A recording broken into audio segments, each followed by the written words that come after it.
D&D summer camp. D&D summer camp. Hello, everybody, and welcome to Teachers in the Dungeon. I'm Tom Gross. I am Dan Reed, still and always. Yes. And we are the Teachers in the Dungeon. I completely derailed you, sorry. The intro is always interesting. But we are so glad that you guys stick with us, regardless of the bumpy ride in. So you're rethinking your idea, your decision to let me talk, aren't you? I might just take that control back from you. But no, we are so glad that you're here to join us today on Teachers in the Dungeon. If you are new, thank you so much. It's a rough start, I know, but stick with us because I think it's going to get better. But it's real. It is real, that is for sure. Thanks for joining us, and if you have been with us for a while, thank you also for your loyalty and for your ideas and the things that you share with us that we can share here on the air. If you do want to share something or ask us a question, teachersinthedungeon@gmail.com is a great place to do that. You can also follow us on the social medias, which are Facebook and Instagram, Teachers in the Dungeon. We're on X at Dungeon Teachers, and then we also have a YouTube channel where we've got some really highlighted shows on there. Dan does a great job of putting really cool images with the show, so you might want to check it out just for that. So we are wrapping up summer as teachers. Summer, the school's going to start right around the corner here. Actually, it's not right around the corner. I can see it. We're in the hallway. I think by the time this post will be the first day with students. Oh, okay, so there you go. We're in. Not to drag you down, but we wanted to do a recap of our summer camp. We talk about it a lot on the show. We did a nice preview show of that and sort of put smatterings here and there. But I wanted to do a final, just wrap up. Now that we've had time to process it, we've shot some ideas around for next year, things like that. So do a quick summer camp review.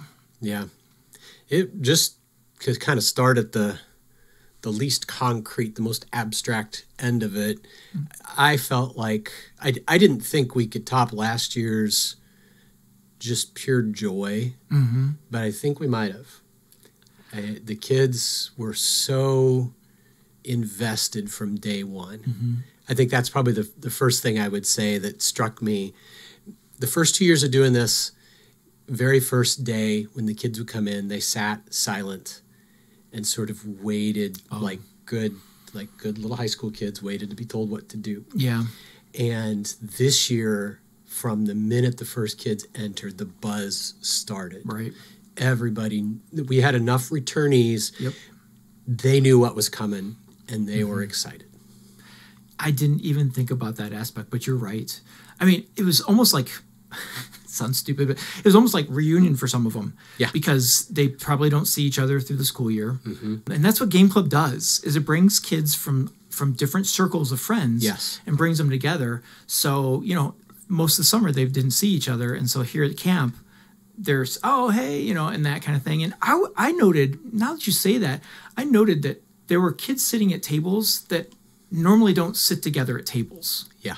And we had a student from another school. We had two students from different schools, and they integrated right. Like our kids, I think it was a combination of our kids welcomed them in, and they were the kind of kids that they're not shy and high. They integrated themselves very quickly. But I thought that was really cool to see as well. So yeah, the buzz was right from the start. You're absolutely right. So I've got a few things just to mention about the review and kind of what's been in my mind is, and I'll just start with this one. It's the stories, the laughter, and the smiles. Yeah. So at the end of each day, we've talked about this a lot, but even like at lunch, they haven't played much, if any, in the morning, but at lunch, they still are all like, and they're talking about the morning. And a lot of the conversation was also outside of Game Club and summer camp, but most of the conversation was stuff that happened that morning. Well, I noticed there were resources and books open every spare minute. I think. Oh gosh, yeah, that's right. I think I don't know if it was your decision or our decision that we were going to have kids level up every day, but I think that was a good one because they every spare minute they were digging through the rules and talking to each other about what they were going to do with their character. And it just added another another avenue of conversation for them. Yeah, that's another good point. That I noticed that and I saw it, but it didn't really sink in. But yes, absolutely. And it was cool because they were talking about their characters. Yeah. And they're talking about what they're going to do when they leveled up and things like that. And I always kept a stack of players' handbooks, all the library's handbooks I just put out. And I noticed that they would move around the room. So yeah, you're absolutely right. They were using those. And I have no idea how the leveling up every day came. You and I had talked about let's move them at least the second level so they get the experience of leveling up a character. Mm-hmm. But somewhere they leveled up each day. So they left camp at 4th level. Yeah. I'll never forget one of the students on the last day said, do I need to level my character up to 5th level? I said, dude, you can do whatever you want with that character. I said, if I were in your shoes, 100%. I said, but you're done. This is last day camp, so that's totally up to you. Yeah. But it was cool that he was like, should I? I'm like, heck yeah, dude. Make that dude as powerful as you can and play with that character. So I think it's going to be cool. I hope that he takes that character and plays in a game with that character that he started in summer camp. Mm-hmm. That would be really cool. Kind of building on that as far as the kids, I look back and think how amazing the kids were. Every year. Start to finish, totally engaged. We kind of, confession time, screwed up, and we forgot to put the room numbers on their schedules to know they were where they were going for sessions. Thanks for next year. Yeah, but they were so good about. I mean, we helped them, but they figured it out, got where they were supposed to go, and even if it was a session that they were put into because there was nothing else available, got there on time, paid attention, engaged. They really were willing to do what we wanted, which is try this. Yes. If you don't like it, fine. Mm-hmm. But try this, try world building. Try building an NPC. Mm-hmm. It might not stick. That's fine. But don't dismiss it before you've given it a try. And they stepped up. And I will I think you deserve a huge amount of credit. I think the adults can take credit that we provided a quality experience that made it easy for them to be engaged. And they just, I think it's I'm kind of an old curmudgeon, and I'm, the whole SEL thing and education and all that, I kind of look at it and think, I don't know if that's the school's job, but man, this is a really good, I think, concrete example of the benefits of social emotional learning in it, because it happens so naturally. This is a place where we've all got the same goal. We want to have fun in these games. We want to learn about them, and just watching the kids lift each other up, in the most natural way, because it was, it just brought out the best in them. Those workshops are like a utopia of education. Yeah. Because nobody's raising their hands. Can I go to the bathroom? Yeah. Nobody. In all the sessions I led and all the sessions I sat in, nobody asked to go to the bathroom. No. So they can sit for an hour. Nobody put their heads down. Mm-hmm. I saw nobody sleeping. I didn't see any phones except one day at a couple of tables I saw it, and I said it, and I never saw them again. Mm-hmm. I just made the general announcement, guys, we're here to play games. Don't disrespect your DM. Put your phones away unless you're using D&D Beyond or looking something up or something like that. I said, but that use is different than when you're sitting on and texting someone. Right. But only, a small incident in that. But other than that, it was a utopia of education. Mm-hmm. They were all highly motivated. Once again, I think we can claim perfect attendance. Mm-hmm. We did have some roster changes overall prior to the camp. COVID hit the camp a little bit, but prior we lost one, maybe two kids to COVID. We lost one of our presenters to COVID, but did it online. We lost 3 prior to camp, but gained one. Mm-hmm. That was fine. But once camp started, nobody missed. Yeah. Someone was supposed to come late one day, but that didn't even happen. Right. They were there. Right. Yes. And so, again, from a school standpoint, you have an appointment that gets canceled, you stay out and Right. you milk that. But this kid was like, nope, I need to be there. That's and right. I'm going to get there since I don't have to be elsewhere. Yeah. And that buzz and that excitement, I got to say, and again, credit to you for just organizational prowess, because this felt like a con.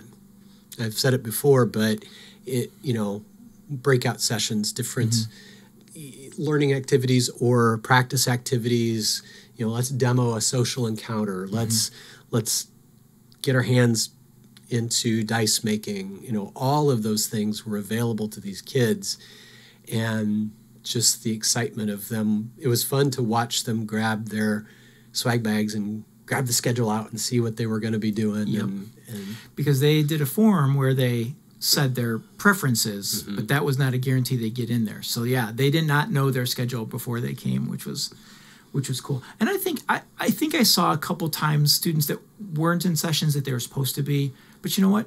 It was fine.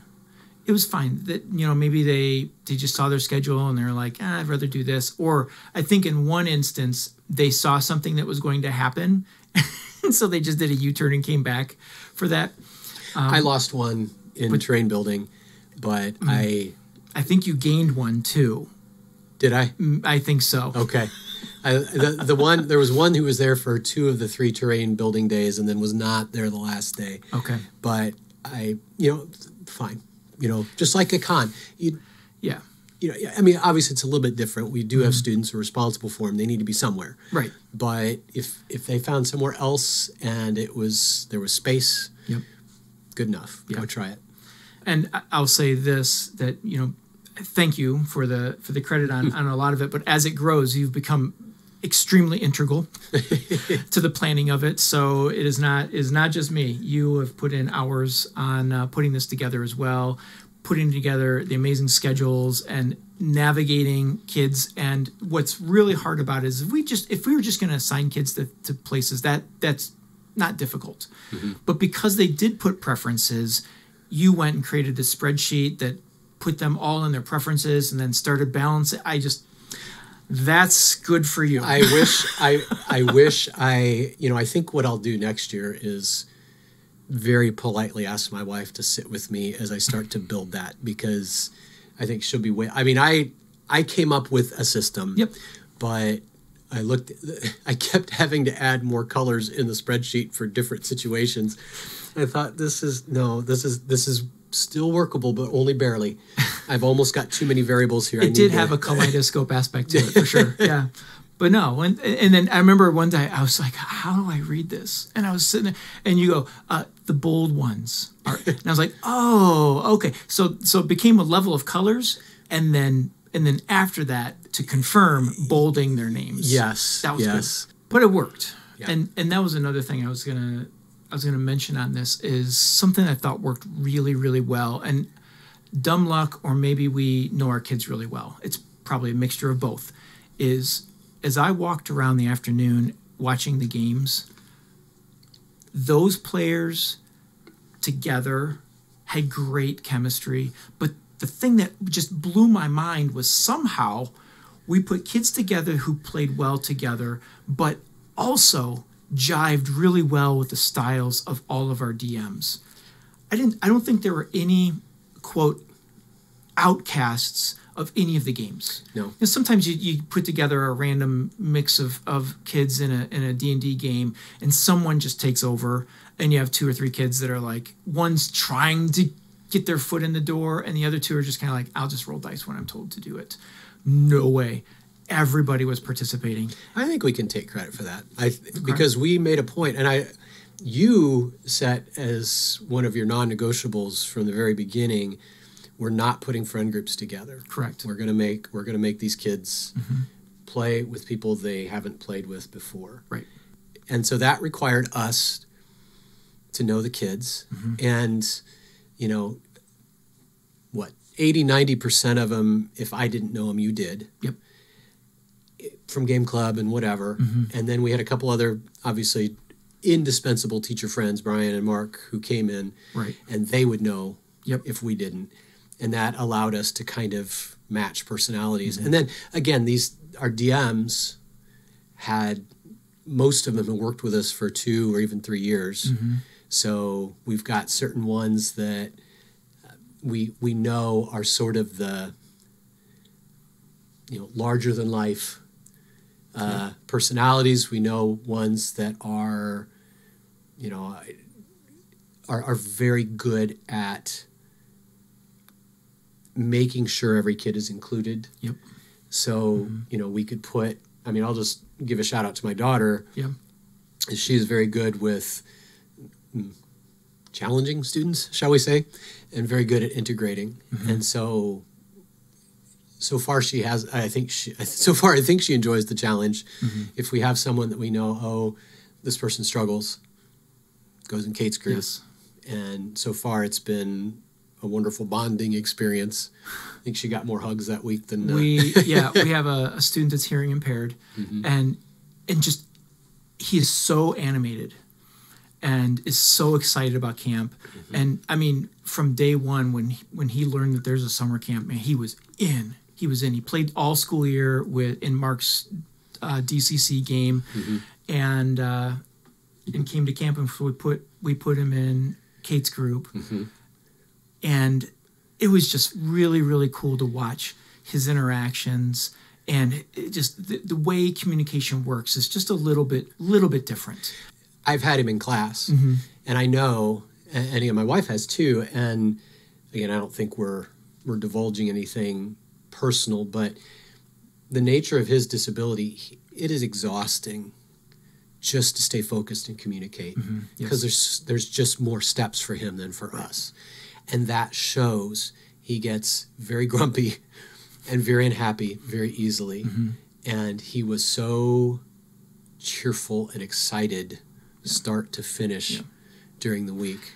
I think I mentioned this when we were eating lunch one day, but one thing I really noticed is sometimes in school, his focus on communication with the interpreter or looking at the presenter or something like that, it fades, it comes and goes. Just like you said, there's so much stimulation around that he's trying to navigate.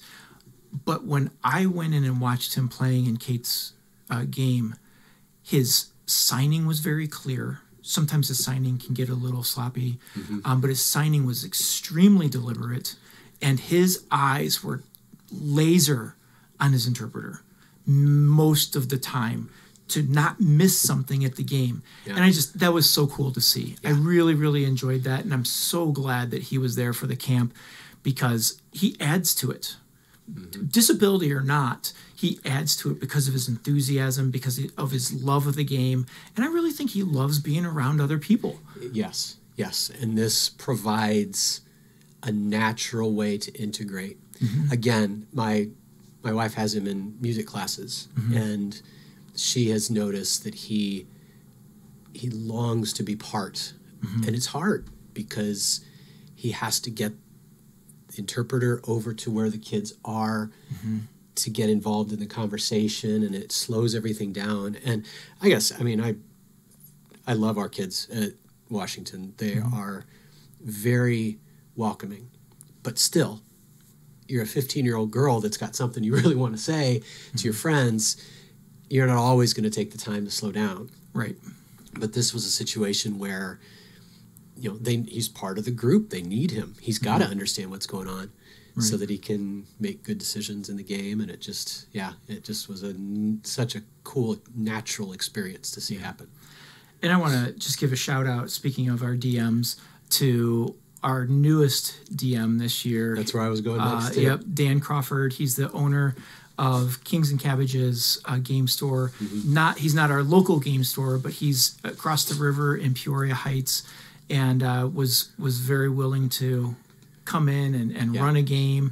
And the kids absolutely. The comments on their feedback forms were just glowing. And of course, his game was in the library where we kind of made our home base, and so we saw and heard a lot of the game. But it was magnificent. Yes, and he had a little bit of a challenge because that group was very experienced. Well, I was going to say, like, there's a huge range. Yeah, there was our youngest player was in that group. Oh, that's right. Yeah. And then we had two very experienced, very, very top of the class kids playing. And we had some kids who school does not come naturally for. Right. All together. And I didn't really doubt that it was going to go well. But me either. It went even better. Yes. Than I expected. 100%. It was seeing, as you said, kids that normally, not from any antipathy, but just don't run in the same circles in school, engaging with each other, equal footing, everybody contributing to the role play, and everybody kind of holding their own. So that was just and again, a lot of it was, credit to those kids, but also credit to Dan for managing that group. Yeah, it was a really, really good group, but like you said, diverse in many ways also, and just to all of our DMs that come to that camp, they volunteer their time. Yes, as our alumni are getting older and getting jobs, we're losing some of them, but they, like you said, we have some DMs that have been with us all 3 years. I was going to say, just to, they all have a niche, and not to leave any of them out. I mean, Will was sort of the larger than life, usually a horror themed group. So if kids want, if we think kids are going to benefit from high energy, you may not walk out of this. Your character may not walk out of this type of a place. That's there. Oh my gosh, he had them rolling death saves within like an hour. Of the first day. And it was a great story. I didn't catch all of it, but just he was turning them all into mind flayers. Yes, slowly. And it seemed awful. But they came down, big grins on their faces. Oh, every day. And Tate is sort of the catch-all, but it's just you know that there's going to be a fully fleshed out world and lots of opportunity for kids to go whatever direction they want. Yes, really, she's really good at with that. hers. And Elise is going to be the heavy on the social role play, quirky characters, accents, props. It's all there. And again, I think we knocked it out of the park with the kids that we put with her, because they were great. Locked in from the very beginning. So many comments this year saying, "I'd like to be with my DM from this. Can I be with my DM next year?" Yeah. And not at least is one that came to mind when you said that. But there were a few others that were like, "I'd like to be with that DM next year." And so whether we'll be able to accommodate that or not, it's still a testament to their personality and their prep. And Jared, I think, is the one we haven't talked about yet. I think so. Yeah. And his is I think traditional. Very traditional. Yeah. And he's the one that always comes to us and says, "I need these maps." Which is cool, because there's something for the kids to focus on, and it's very strategic. Usually with the battles and things, but if when we went through there were also some pretty extended conversations with NPCs, and it was gosh, the gameplay in the afternoon was marvelous. And another thing I'm really proud of what we did is we had a really good, diverse choices of workshops in the morning, but on top of that, people teaching those. The first year is very heavy. You, me, Mark, Chris, running those workshops, which is fine. We know what we're talking about. We know what we're doing. But from the kids' standpoint, I'm like, they see us all year long. We're teachers at the school. So our goal was to the seeds of that were there in the first year, because you really pushed for that. We had Andrew Kaywood, our long time friend of the camp. Yes, was willing to zoom in for for 3 students.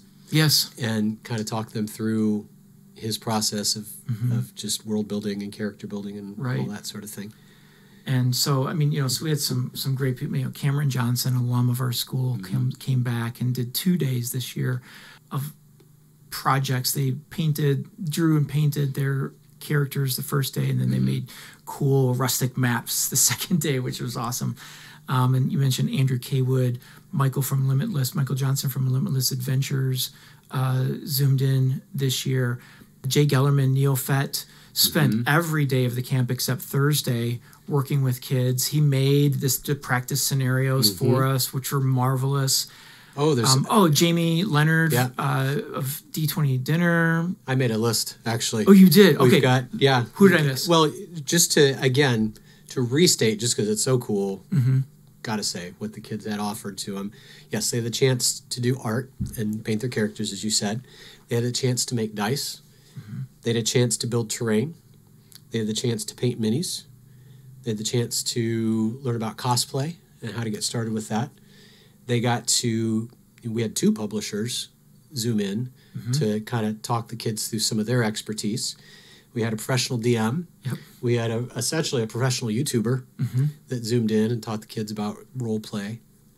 So Wow. So I feel so awful that I've forgotten some of those, but that's what this is all about. I think we covered almost all the bases of what kind of hobbies and even careers you can make for yourself. A field trip to a store. Yes. And get to hear, Zeke this year. I mean, he did such a great job talking about, like, why did he choose to become a game store owner? Because I know it's not a glamorous. You might think, oh, it'd be so cool to be a game store owner or a comic book store owner. That'd be so much fun.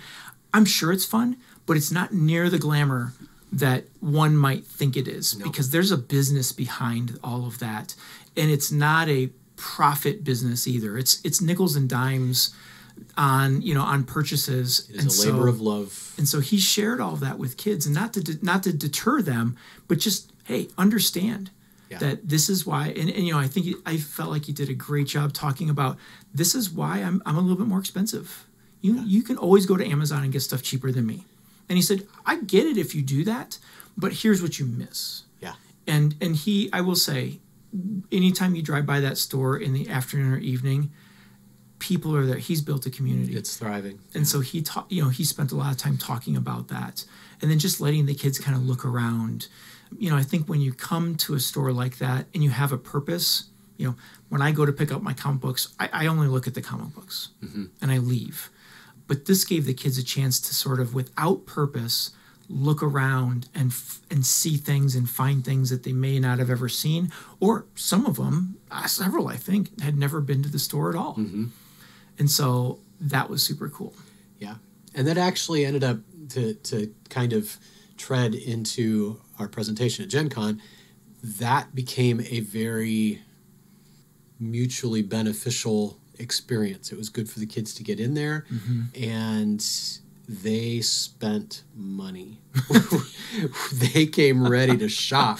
And he texted you just to let you know how cool that was and how much you, how, I don't want to say grateful because that's not the right word, but basically he was surprised but excited that happened. Yeah, and I mean, it was just one of those things where, and he gave, he said his gift to the kids was, I'll give you 15% off. Yeah. It was a nice solid discount on his stuff. And we just told the kids, there's no requirement that you have to buy anything. We're really going so you get to experience like what it is to be in a community, what it is to be a part of a game store, all that. But if you want, he's given discounts on that morning to you guys. So if you want to bring a little bit of money, bring a little bit of money. So they brought a little bit more than I thought they might bring, which is awesome. Good for them. I didn't think anybody overspent by watching, but they were buying game books. They were buying minifigures. I saw a lot of dice purchased that day. Oh, I saw some of them buying paints. I saw some paints being purchased. So they're buying tools of the trade to be a player in a game or a DM in a game. And so that was just so cool. Yeah, so cool. It was a nice way to finish everything up. Yeah. My last thing I just wanted to say, it's just a really quick thing. I thought this year we hit the ball out of the park on meals. Yes. Not that we've had bad meals in the past, and really it's almost the same menu, but for some reason it just really worked out well. The kids were extremely generous in bringing in their own. We asked them to bring in a quote D&D treat, something you would have at the table, and so chips and cookies, and I think there was some candy that came in, and just a whole menagerie of snacks. And it was cool during gameplay in the afternoons. you could tell when a group took a break because, man, they're huddled around the snack table and just grabbing stuff and blah, blah, blah. But we had fried chicken one day that was just out of this world from, a grocery store in town. Then we did a potluck where you brought some things in, I brought some things in. Jamie from D20 Dinner was generous and brought some stuff in. So that was great. Mark brought ice cream. It's wonderful. That ice cream lasted the whole week. Yes. Oh, my gosh. I ate way too much ice cream that week. And then we had pulled pork. From a local place, hometown barbecue place. Yes. And then we did pizza. Yeah. Can't play D&D without having pizza at least one day. Yeah, it's a requirement. Yeah. And it just I don't know. I'm with you on your opening of I don't know how it could get any better than this year, but we do have ideas. We do, yes. We were. I don't know if we want ideas. I think the main thing that you've pushed for that I think sounds like is really going to happen is you made me change the name to RPG Camp rather than D&D Summer Camp, and I felt bad because you wrote a song for it. Yeah, it's a little harder to. I'll have to come up with something different next year, but I think that's going to happen. I think we're going to see DCC. I think we're going to see Pathfinder. Maybe, as you said, maybe Starfinder, some other possible RPGs just to show kids what's out there. I think that's kind of our next step. I mean, I think that'll also be very driven by student interest. I'm not going to force somebody to play Starfinder if they really wanted to play D&D. That would kind of ruin the experience for them, I think. Right. Or maybe it'll really open their eyes. But I'm not going to force someone to do something they don't want to do. I bet you'll get a handful of kids that are like, I'll try something different. But as our game club starts becoming more diverse in games, like Mark ran a DCC all year. Annabelle ran Marvel Multiverse, or the Marvel RPG game. I think it's Marvel Multiverse. She ran that all year. So I think some of our kids are starting to see, we can play some other games. And it strikes me as we get more and more kids that are coming for the third or the fourth year. This might be what they're looking for. Say, all right, this time I'm going to try something else. Yeah, that's true. Kind of like we are when we go to Gen Con year after year. Okay, this year I'm going to try. Yes, exactly. That con aspect. Didn't build the camp with that thought, but it does kind of feel that way. I've done that twice now. My Star Wars Day kind of turned into that too, didn't it? Should we go ahead and share the big pie in the sky thing? Yeah. I mean, before we get there, I think Jared brought up some great. Oh yes. Some great small workshop topics like how to cast spells and how spells work. Oh my gosh! Why haven't we thought about that? That's a complex part of the game that it's niche-y.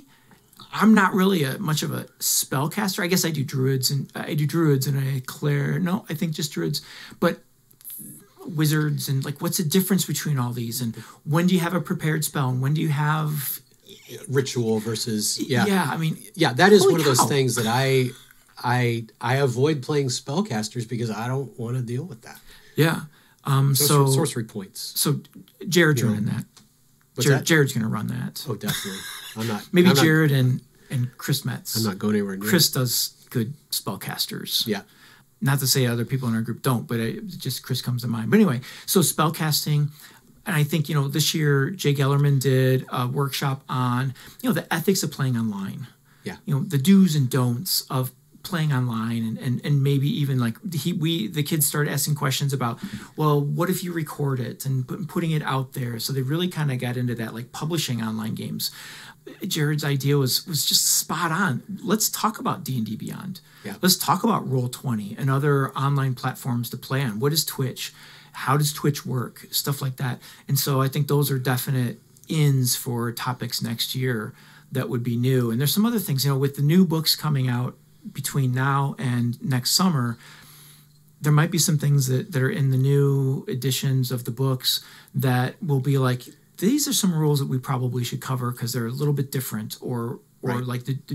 How are they different and stuff like that. So I can see some things like that. But the pie in the sky. Yes. And again, this is sort of your idea. And I'm like, okay, let's go. How do we make this happen? But, and again, we're kind of nerding out into the teacher end of this here. But teachers in Illinois, and I'm sure probably every state, you have to earn continuing professional development to keep up your license. So a lot of people are scrambling for workshops and things to go to where they can earn these. Yes. So you were thinking this maybe we add another layer to our camp next year, where we offer some sessions for teachers to come who want to learn about integrating role-playing games into the school in some method. Probably from our expertise, it would be more game club, extracurricular summer camp than gamification. But we know a few people. We're starting to learn some names of some folks, and we thought, what if we turn this into a chance for teachers to earn professional development, come and get a couple sessions from us, a couple of people who we are going to contact and maybe see if they'd be interested.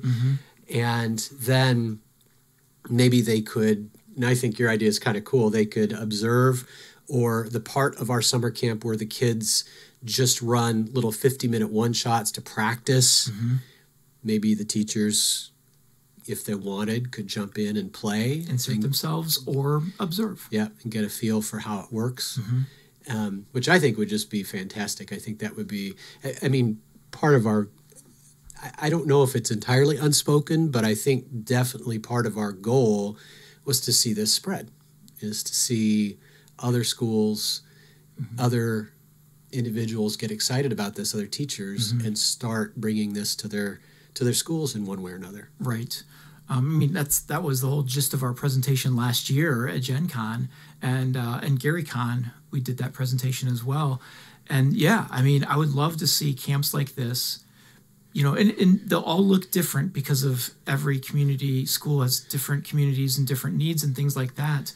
But the part of it that I really would, that people have told us is unique about it is, you know, we've had people tell us, oh yeah, we do this at our school, but they just come and play. Like, this whole workshop thing sounds fantastic, but I don't even know how to start that. That's the part that I would love to see, because yeah, I mean, we can get kids together in the summer and play RPGs or play board games and things like that. That's great. That builds community. But I want to make kids better at what they do. And so that's where the workshops came from. And so I would love to have, you know, invite teachers to come in and see this in practice and give them tools to be able to say, this is how we built it. Take what you need for your community and your school and put it into play and just go do it and watch your community grow. You know, this is how you get buy-in from your administration, because that can sometimes probably be a difficult one. We were talking before this. I don't think I ever asked our administration if I could do this. I just did it. That's kind of, and then said, come and look. That's kind of my, yeah, exactly. Come and look. I mean, it's kind of the way I've done things, and I wouldn't recommend people do that. But again, our administration is just top notch. I think they are so open and willing to try new things. They want the school to be as good as it can be, and this definitely helps that. So it does. And so, you know, how do you get administration buy-in? Because I know that there's still places out there, probably more than I would like to think, that are still like Dungeons and Dragons.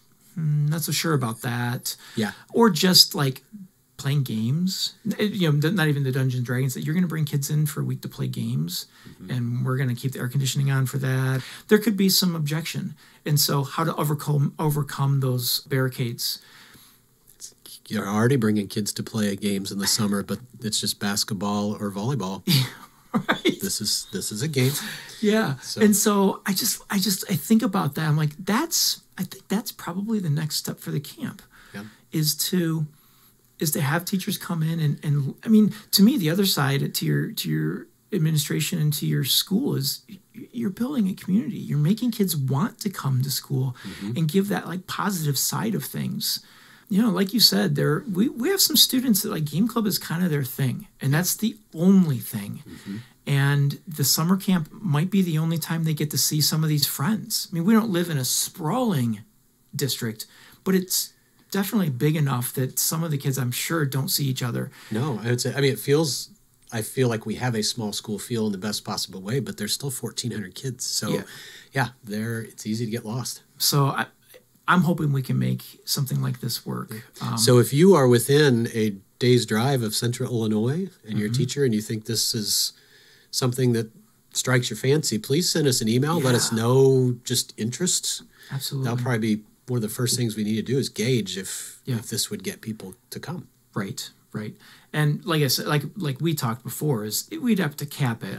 We can't just take unlimited number of teachers because of space and just I don't want to make the kids nervous. Yeah. Yeah. But oh my gosh, and this is an aside to what you were just talking about, but I was just thinking, if teachers from other schools are sitting in on those practice sessions, imagine what that does for our kids. Yeah, they're going to be nervous as heck, but think about their confidence. And I just led a game that an hour game with adults that I didn't know, and we had a great time, and I led that game. Mm-hmm. I think there's a lot to that. So yeah, let us know. teachersinthedungeon@gmail.com. I didn't say that very clearly. teachersinthedungeon@gmail.com. It's in the show notes too. And just give us a shout out and just say, hey, I don't know if I could make it, but this is definitely something that I would come to if I could. Mm-hmm. If my school would support it, something like that. Let us know. Give us a temperature. Give us a gauge as to your interest in something like this. Yeah, it was a great summer. Yeah. So looking forward to doing it again. Well, thank you so much for joining us here in Teachers in the Dungeon. We gave the email already. You can catch us on the socials as well. You put a nice reel out there on Instagram, kind of a wrap up of our camp if you want to go see that. And images in different places as well. So Instagram and Facebook are Teachers in the Dungeon. X or Twitter is @Dungeon Teachers. We're also on Facebook there as well. So for Dan, I am Tom, and until next time, keep rolling those 20s. We'll talk to you on Teachers in the Dungeon again. D&D Summer Camp. D&D Summer Camp. Paladins and fighters soak up damage like a sponge.